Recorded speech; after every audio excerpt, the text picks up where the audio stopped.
Hey listeners, I'm Karen Riley Jeffers, NCSM's Eastern 2 Director. Welcome to our series, Learning with Leaders, Everyone Belongs in Mathematics. Thank you for joining me and my co-host Abel Maestas, the host of Teaching That Counts, as we talk with both leaders and influencers about their math journeys and contributions. Today, we will hear from our special guests about their inspiration, perceptions, and insights regarding instructional decisions that make the mathematics space welcoming and engaging to all. Listen and learn about how beliefs, practices, and policies must continue to advance to ensure that each and every person feels a sense of belonging in mathematics. All right, welcome everybody to this month's NCSM Learning with Leaders podcast and our series, Everyone Belongs in Mathematics. I am one of two co-hosts, Abel Maestas, and our other co-host is Karen Riley Jeffers. There she is, Karen Riley Jeffers. And we are so excited this month to welcome a wonderful guest and friend, Marta Garcia, to this month's podcast. I don't know why I struggled so much, Marta, on that. It's like it's like a name that I grew up with. That's right. Marta is an elementary math specialist and coach with over 30 years of experience in teaching, coaching, and facilitating professional learning. She currently works as a math coach with a variety of school districts across the U.S. and teaches graduate courses focusing on mathematics leadership. She's part of an equity team, which we'll talk. I hope we get a chance to talk about this more today. That's working on developing tools to support teachers at Turk's Forum for Equity in Elementary Mathematics. Marta and her colleague, Polly, facilitate an online professional network for math coaches and teacher leaders. This network offers math coaches a monthly gathering where coaches are able to learn and share together. Marta has received the Presidential Award for Excellence in Math and Science, the NCCTM Rankin Award for Distinguished Service in the area of mathematics teaching and learning. She's a contributing teacher, researcher, and author in several National Science Foundation projects as well as mathematics. Marta focuses much of her work on the development of equitable classrooms that invite the contributions of multilingual learners. She's interested in supporting all learners to reimagine math as vibrant, inclusive, and accessible. Thank you so much for joining us this month on our podcast, Marta. Oh, wow. Well, I am so glad to be here. I just have had an opportunity to learn and work with Abel and Karen in a variety of ways. And I was so touched to be able to be here with you all today. It is so great to have you. You are special, Marta. From the first time that I joined the Coaching Connection PL network in the evening time to the work that you came and did with our district. It's just been amazing to work with you. So thank you again for being with us. Before we begin, even though Abel just introduced you, could you share some of your journey in education that has led you to your current work? Sure. I'll start off by saying that my story with math was not a love story, especially not at the beginning. And so sometimes when I think about the work that I do now, I still become awed and amazed that I'm working in the field of mathematics. But I am the daughter of my mother was an immigrant from Cuba. She came in the early 1950s. And my father was a Latino who was raised in Tampa, 3 generations in South Florida. And so my mother didn't speak English. I entered school not speaking any English and found myself, trying to navigate. I loved school. I loved books. I loved everything, but I didn't have the language to communicate in the way the teacher wanted me to. So those were my first experiences. And, Abel and Karen, I don't even have any memories of math in elementary, middle, high school. I can't even remember high school classes. I remember one college class where we made math games, and that was about it. And I have to say that I should apologize to the students that I had early on because I loved literature and poetry and science and social studies. I felt like we had conversations and creativity, and I waited till the very last few minutes of the school day to teach math. Mm. And my first few years of teaching were with migrant middle school students who were in insecure homes. And then I taught in Florida when the Mariel boat lift from Cuba was going on. And so I had students from lots of different countries, and really found that belonging, feeling like you belonged in a community of learners together was the first thing, that we took time to do things that weren't academic, but that built that relationship. And then something really pivotal happened in my journey. Two things. I was cleaning out the closet in my 4th grade classroom pod, and I found an old, the first edition of Turk Investigations of Fraction Unit.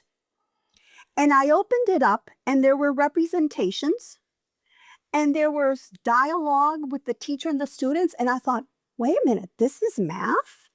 And I went and asked the math supervisor, can I try this out? And it completely changed me. And the way I thought about fractions first, and then the way I thought about math. And the second pivotal part of my journey was when I went to Mount Holyoke, which was then summer math for teachers. The math supervisor, Randy Harder, who saw me as a curious person about math, said, would you like to go to Mount Holyoke for the summer and then come back and do some classes with teachers? And I thought, well, I'll try it. And I went there, and the first afternoon, I was so confused. And I stayed after and said, I think it was Virginia Bastable and Susan Jo Russell, or maybe Deborah Shifter, one of them. They're the 3 authors of the Developing Mathematical Ideas books. And I stayed after. They were cleaning up, and I said, I don't think I can come back tomorrow. I'm so confused. I have a lot of questions. And they looked at me and they said, that's great. What questions do you have? And it completely changed how I felt about mathematics. And that's the feeling that I've held on to all these years as I've continued my work. So it turned into a love story with math. That's great. In the entire arc, it's like a rom-com, right? It could be. Yeah. You were you not liking it, then yes, then something happened. It's just the whole story, right? Yeah, it could be. You spoke a little bit about belonging, how you had to feel that sense of belonging too, because like many other elementary teachers, especially ones that I've worked with, they have us, I wouldn't say a fear of mathematics, but that feeling that their self-efficacy of mathematics is not positive. So they wait until the very last minutes, or they don't teach math at all to their elementary kids. And so, as you know, our season here, the series is titled Everyone Belongs in Mathematics. So our leading question to all of our guests is just, what does it mean to belong in mathematics? Mm.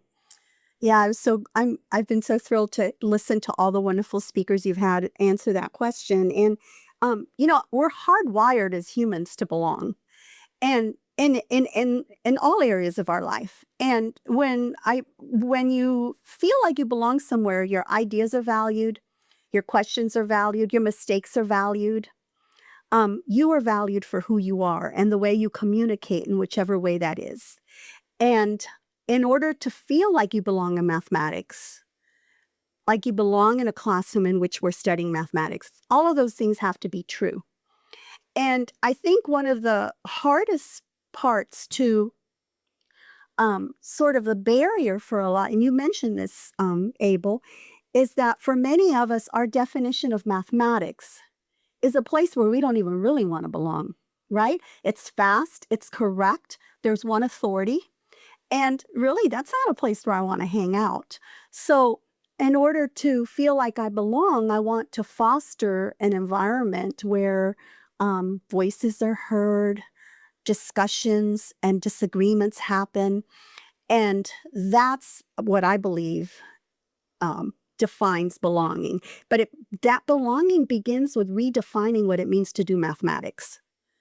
And I think that's an important piece of the kind of work that I'm interested and have been doing with teachers and students and coaches. Yeah, absolutely. That last thought that you said, belonging begins with redefining what it means to do mathematics is what's really resonating with me right now. Reminding me of one of our past sessions where we talked about is it really truly a place with Dr. Lou Matthews? Is mathematics a place where we want to belong? And I feel like you captured that so beautifully in your response. So shifting a little bit from teachers to, from students to teachers, Mhm. like how has your work as a coach and professional learning facilitator, especially through the virtual math PLN, helped to create a space where teachers and other coaches can find a place of belonging? Yeah. So I was in the classroom for almost 25 years and I didn't really want to leave. But I ended up leaving the classroom when I was in Buncombe County and became one of two elementary math coaches with my colleague and friend Meg. And a lot of the coaching that we did was really focused on how students were experiencing mathematics and what we could do to help teachers also experience mathematics in that way. It's really hard to walk into a classroom and envision what discourse sounds like, what it means to engage in a rich task if you haven't done that yourself. And so that's a really important part of the work as a professional learning facilitator. And also, um, one of the things that is very prevalent in mathematics is that you may have one math coach working with 4 or 5 schools or a math coach in a district, and they're very isolated, and their job descriptions vary so much. So, probably, I guess, almost 6 years ago, Polly Wagner, who's my dear friend and a colleague at Mount Holyoke, um, just had this wonderful idea to start a virtual math learning network. At that point, we were teaching hybrid courses at Mount Holyoke. We were one of the first to begin doing that. So people could come in from all over the world and take courses. And Polly thought that she would start this virtual math learning network. And and somewhere along the way in the first year, she asked me to come and be a collaborator and do a session with her. And then, of course, I got hooked because working with Polly is amazing to begin with. But the idea that we were having people from Italy, Canada, Spain, some people coming in the middle of the night, because they needed a place where they could talk to other math coaches and where they could learn together. And so we have been so fortunate that we bring in collaborators. We have people who might be trying out like a nascent idea, something they're thinking about that they want to think about in their coaching practice. We bring problems of practice. And well, you've been there, Karen. And it's really not a place where you come and someone talks to you the whole time. There's a lot of collaboration, right? A lot of unpacking of coaching practices and ideas. So, yeah, we've been doing that for quite a while. We're already getting ready to set our dates for next year. We meet about once a month. It's open to anybody. We probably have close to 1,500 people who are part of the network. We don't have that many come to each session, but all our videos and materials are housed on our site for free, so all math coaches can go in there and use that. And again, it's sort of like you're a really good math teacher, and now you can be a math coach. And there's really not opportunity to think about what does it mean to be a leader in this field? How do I lead? With passion and equity. And, I love Shane Saphir's book, The Listening Leader. Like, how do I listen in order to be a really strong leader? One of the things that helped me, so I was a coach at the time when I joined the network, and I just happened to hear about it. And I believe it was during the time of COVID, or either it was like during the shutdown or right after the shutdown. And so I was in a space of like kind of being shut in, and it was mostly through virtual that there were spaces Mm. where you can talk to others, reach out to others. And so it did help me personally to have an additional place where I was learning more about coaching because the coaching role was new to me, and then connecting with others that were experiencing some of the same. And I was able to share it with like some of my colleagues, and a couple of them joined in and found it to be purposeful and meaningful. And the fact that there were so many people from all over the country Yes. and then from other areas too that were tuning in. And it's an hour and 15 minutes. And this hour and 15 minutes goes by like that. I Mhm. mean, because the discussions were so rich. But for that hour and 15 minutes, I didn't feel alone in my Mm. role. Yeah. Even though I worked on a team with 8 people, we were assigned separate schools. And so when you go into those schools as a new coach, sometimes the teachers are resistant. Sometimes they don't want you to be there. You don't really know how to kind of fit yourself in. And so on the day to day, there were feelings of loneliness. Absolutely. And so having that space to go to was very helpful for me. Oh, I'm so glad to hear that. And we have sometimes brand new coaches or teacher leaders who are thinking about being a math coach. We also have researchers who come, university professors. And one of the things that Polly and I really love is mentoring, supporting someone to do a session who maybe hasn't done one before. And yeah, Abel, there we I did one this year, and that was my first one that I did with your network, and I'll share that in a little bit, but I'm going to let you keep going. Yeah, yeah, absolutely. We just love it. So anyhow, so at the end, I'll let you know how you can sign up for that if you want. We'd love to have anybody who's listening come join us, and so we can learn together. It's all about learning together and sharing and doing the best we can for our teachers and students. Well, and on that is we're talking about belonging a lot, and we just had the JML. Am I saying that? JML? Yeah, JML researchers on, and one of them was doing something on coaches, right? On getting coaches some professional development. And one thing that I've noticed as a math coach, when I came into coaching, I was 20 years in the classroom, and that change from being in the classroom and doing the things in a classroom that I do all the time to a totally different role it it took a long time to figure out how to transition. And luckily I had two math coaches that were already in our district, but I know so many other math coaches in smaller districts, or even large districts that have one math coach, and to have an outlet to go to and talk about what they're doing, talk about with others scenarios that have occurred. I know that when I was able to present um at one of the sessions, the scenarios that I had come up with for them to discuss were literally like they were things that happened to me the last week. I, I had just written, and I was talking to another coach. I'm like, "Hey, check these scenarios out," and they were like, "Oh, I know who that one is. I know about that one." Like, so it's just it's so it's such a great chance for us when we're getting out of our role that we've been in for so long, and we're putting in another place where we're isolated and we don't have a team to work with that Mhm. is working on mathematics itself, mathematics coaching, to have a sense of belonging. Because I tell you that transitioning into that role, we often feel like we don't belong. Like, what am I doing here?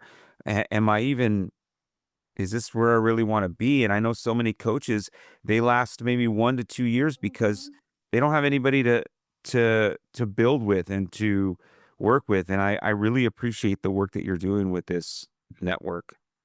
Well, thank you. It's really, Polly and I said it's the best professional learning we can do for ourselves. So there's a little bit of selfishness in there, but we learn so much from our collaborators and the coaches who come. And we really need that support that you described so eloquently, Abel. Yeah. Yeah.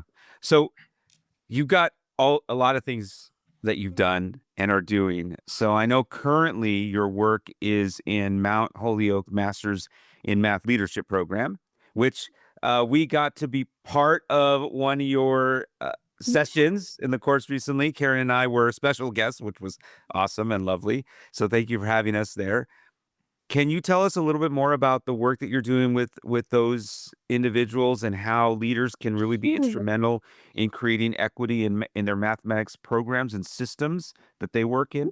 Sure. I mentioned earlier that this program began as summer math for teachers, which was based on giving teachers an opportunity to come in and do math, which is a really critical piece of any kind of professional learning around mathematics. And we would use the Developing Mathematical Ideas book case. So those are comprised of a case book of cases written by teachers, videos of students, and then lots of math that you do together. And at the end of each of the case books is a really nice chapter 8 that's full of really great research. That's the kind of research you can read and dig your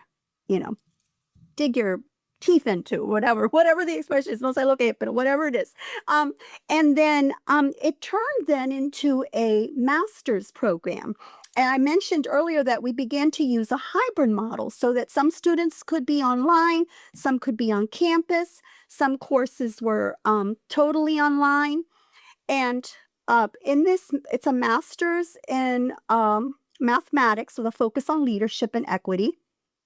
And we've worked really hard as a staff to build an equity thread that runs through the program so that our students begin first in their first summer in the first courses thinking about their own identities, their own mathematical identities, and their own mathematical stories. And then that builds into thinking about themselves as really strong advocates for having opportunities for students to build positive math identities. And, we think about Rochelle Gutierrez's work, who she has a really nice video on AMTE where she talks about teachers are identity workers. There's no way we can get around that. And so they do that.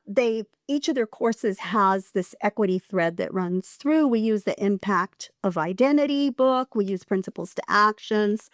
And then they have several courses. Lots of the courses are focusing on building content, understanding, and pedagogical strategies that support equitable classrooms. And the course that you came to visit is the Teaching Mathematics and Advocacy in the Teaching and Learning of Mathematics. And this is the course in which they do a capstone. And so right now the students are doing an amazing job. They really focus on the equity-based standards. They use Pam Sada's ICU Care framework. And they identify a need that they need to advocate for. So some students are really reaching out to the community, starting family events or newsletters that go out. I have a high school teacher who's one of the students who's been doing newsletters that go home to parents about what their high schoolers are doing, and features different mathematicians, videos for the parents to watch. Just incredible work. Some are working on math vision statements. We found that lots of schools don't even have a math vision statement or a math plan. They're advocating, several are advocating for a focus on early numeracy and thinking about how to belong in a mathematics classroom where counting is more than, 1, 2, 3. So there's lots of ways in which these students are they've developed a project which is based on a need, and then they're working on action steps to advocate for that need. Yeah, really, really proud of the work. And this cohort that you got to meet is cohort 12. So this is our 12th cohort, and I've had opportunity to work with them since the first cohort began 12 years ago. Wow. Yeah. That's amazing. Creating change makers. And I learned so much from them. I'm like, oh, wow, I need that. I could use that. So again, all of the work I feel that I do is just keeps me joyful and learning. And I think that's an important part of being a leader, right? Is having that opportunity to not feel like you've become complacent with where you are. So we've talked about the PLN, we've talked about Mount Holyoke, and a lot of your work and lived experience has been around advocating for multilingual students. But what can teachers and coaches do to make more equitable spaces for our multilingual students? This is such an important question. Thank you for asking, Karen. It's really when we think about our students who may be in a classroom where there's a dominant language that they don't yet understand. They don't even have the social language yet to advocate for their own human needs. And we're really pressing on them to learn academic language. And thinking about how can you feel you belong somewhere if your own primary language is not valued or seen.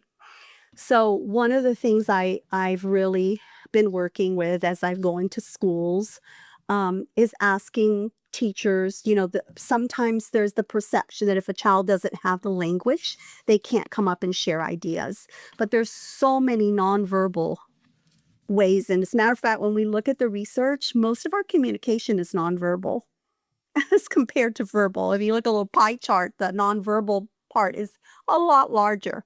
So students can come and they can point, they can use gestures, they could have a friend come up and talk as they point. And students can come up and say their ideas in their own language. That is so important. And if you're processing a new mathematical idea in your own language, then you're much more likely to be able to then later on map a new language on it.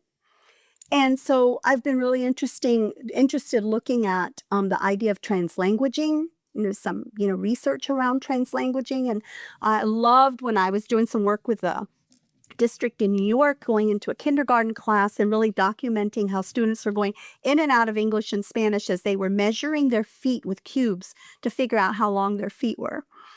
And there's a wonderful video of a middle school students. I can't remember now where that is, but where you see a small group of students working, and one of the students is pointing and not speaking, but at the end, when it's time to share, he's the one who goes up for the group and speaks in Spanish and tries to say some things in English.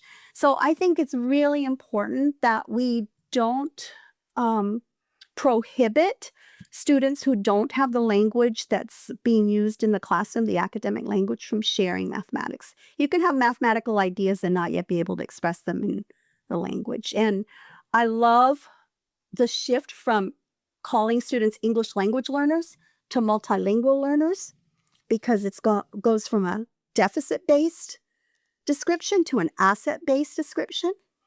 The bilingual brain can do lots of things that a not bilingual brain can do. So it's really, really, the opportunities when we have more than one language are so critical for the kinds of ways in which we navigate in our world. And just, I go in sometimes into classrooms where I'm visiting, where I'm doing lesson studies or a listening walk or working with a teacher, and I'll have my name tag on, and I'll have a little kid come up and look at me and say, "I'm a Garcia." Like, it's so great. Or if they hear me speaking Spanish, they start going around the room and say, "Sí, ella habla español, ella habla español también." So or even if it's a language I don't know, I might say to a student, just make signal to go ahead, talk, tell me what you want to tell me in your language. And students feel so empowered and released from the constraint of having to speak in a language that they're not yet capable of. How do you? There's some questions I have follow up on that. Can I go first, Karen, please? Of course. We get to rock, paper, scissors. I know. Here we go. Ready, Rochambeau. I don't think anybody could see, so if we just say it, we'll just say who wins. Um, I would, I've done that in my classes too, especially in a summer school class I've taught. But there are teachers out there that are they have a sense of fear, I guess, sometimes. Like they're scared to let the students speak in their own language because then how do I give feedback?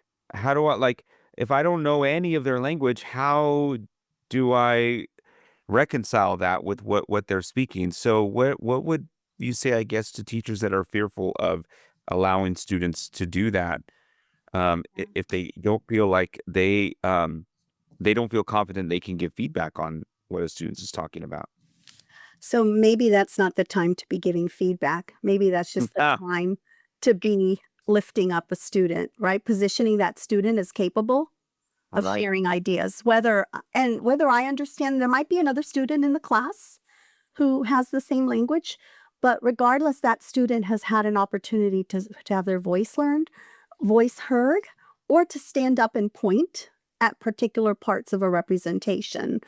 In Principles to Action, we have that effective teaching practice of connecting across representations. And I think that's a critical, if you have multilingual learners in your classroom, that's a critical, really practice to pay attention to. Yeah, they're not every time is a time that we need to give feedback. Right, right. Sometimes we just need to listen. Yes. That's good marriage advice too.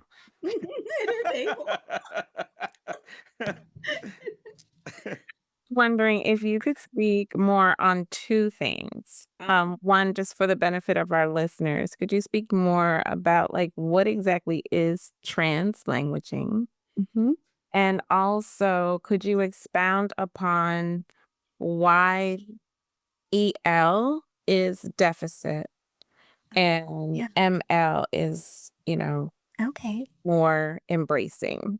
Yeah, I'll start with that one. So, um, when we say we have an English language learner, we're saying this student not doesn't yet have English, and so we're focusing on a deficit, something they don't yet have that they're trying to do. Whereas if we call a student multilingual learner, then it could be that they're learning English and their own, especially if they're younger, they might still be getting vocabulary from their whatever language they speak at home. They might be building that vocabulary simultaneously as learning the English language. And we have students who might come in already speaking two other languages or three other languages. So multilingualism is something to embrace, and it's something to value, and it appears in the equity-based standards as one of the I think it might be under challenging marginality. I'm not sure, but I think that this idea of looking at multilingualism as an asset, it's something that students are bringing in rather than something that students don't yet have. And then translanguaging, I'm not an expert on it, but if you want to learn more about it, there's some really nice work. Her name is Dr. Garcia. She says the last name as I do. And you can, she's got some excellent videos on translanguaging. But translanguaging means pretty much what it means in a probably too simple a way, is that you go in and out of two languages. Like I was describing the kindergartners before, that you use the language that you best have at your disposal for the particular idea that you want to use. So you're not translating. You're not saying in your head, my partner's shoe is 9. El zapato de mi amigo es el tamaño de 9 cubos. And then you translate it and say, the boy have 9 cubes shoe. You're not trying to do that. You're going in and out. So you're using what you have at your disposal for the language that you have for that particular concept. Yeah, that's fascinating. We do that a lot in California. Spanglish, right? We call it Spanglish. All right. Well, we're coming to the end of this great conversation. Just loving having Marta here with us. As we round this out, can you give one tip that leaders can do to support a sense of belonging in mathematics that would be connected to your work? Well, there's a commitment that I have made and that Polly and I have made for when we do professional development work with professional learning. I like to say professional learning work with teachers and coaches, and that it's part of every one of our PLNs is do math together. And it doesn't have to be the math that you're teaching at your grade level. But if teachers and coaches and parents, community, if we don't get a chance to do mathematics together, then we can't shift our beliefs about what it means to do mathematics.